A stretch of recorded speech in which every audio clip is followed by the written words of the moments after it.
Salut à tous, c'est Axel de testmobile.fr. On est à l'IFA 2014 sur le stand de Samsung. Alors en fait on est sur le stand de Vodafone mais c'est pas grave.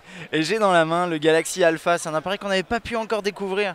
Et la première chose qui m'a, ça m'a vraiment surpris quand je l'ai vu, c'est que je me rappelais pas les specs et je me rappelais pas que c'était un 4.7 pouces. Et donc c'est un tout petit appareil, tout petit. Regardez la taille dans ma main. Non, il est pas tout petit mais c'est 4.7 pouces. Et c'est assez intéressant parce que 4.7 pouces c'est ce genre de spec qu'on retrouve de moins en moins. Et moi ça me fait plaisir.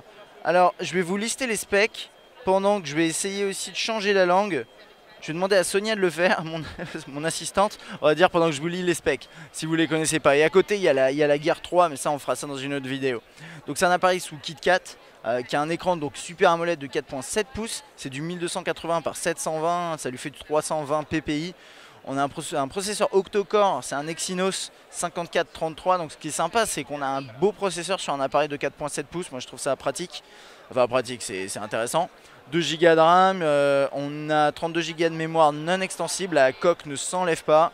On a un appareil photo à l'arrière de 12 mégapixels, 2,1 à l'avant, 1860 mAh, 6,7, merci Sonia, mm d'épaisseur. C'est un appareil qui est fin et il pèse que 115 grammes.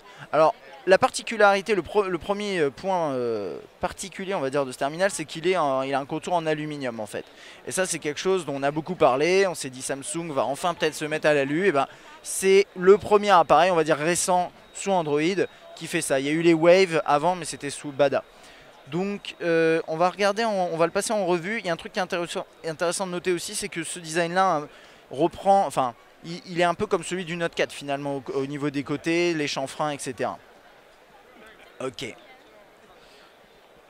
Alors en haut, sortie audio, caméra frontale, quelques capteurs. On a un petit côté à la Samsung, hein, donc avec un petit motif là.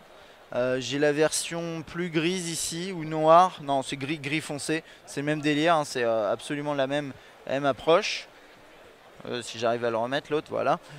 Ok, en dessous, on a une touche, ça va être touche menu. Ok. Celui-là, il est toujours en allemand, Sonia. Merci, Sonia. Hein, c'est pas grave. Bon, elle l'a mis en anglais et il s'est remis en allemand. Peut-être qu'il se remet tout seul en allemand. C'est pas impossible. C'est pas grave, je suis complètement bilingue. Donc là, on a la touche. A priori, c'est la touche 2. J'arrive pas à la lire, en fait, elle est complètement cachée. Non, c'est multitâche, ce qui est logique hein, pour Samsung ces derniers temps. Et là, on a retour et le bouton accueil.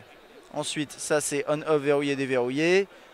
Le haut-parleur, micro USB, un micro, volume, jack, l'appareil photo.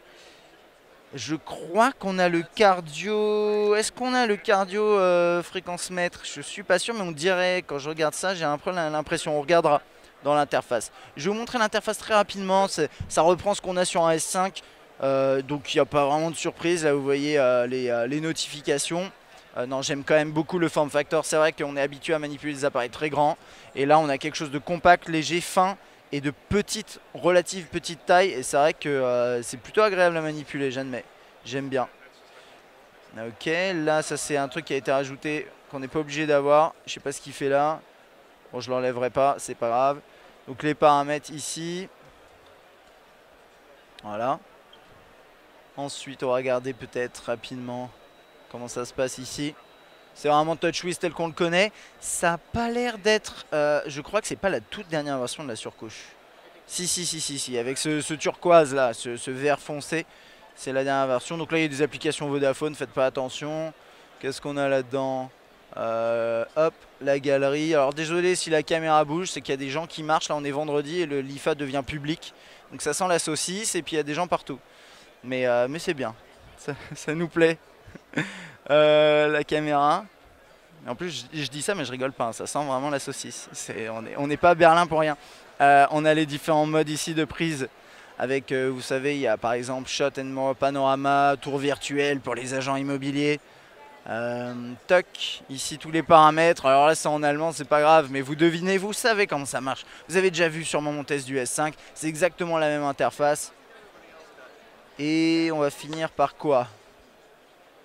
Par pas grand chose ma foi. Je vais regarder S-Planner à quoi il ressemble. Oui, il ressemble à ça. C'est quelque chose qu'on connaît. Moi, l'élément principal sur cet appareil finalement c'est le design.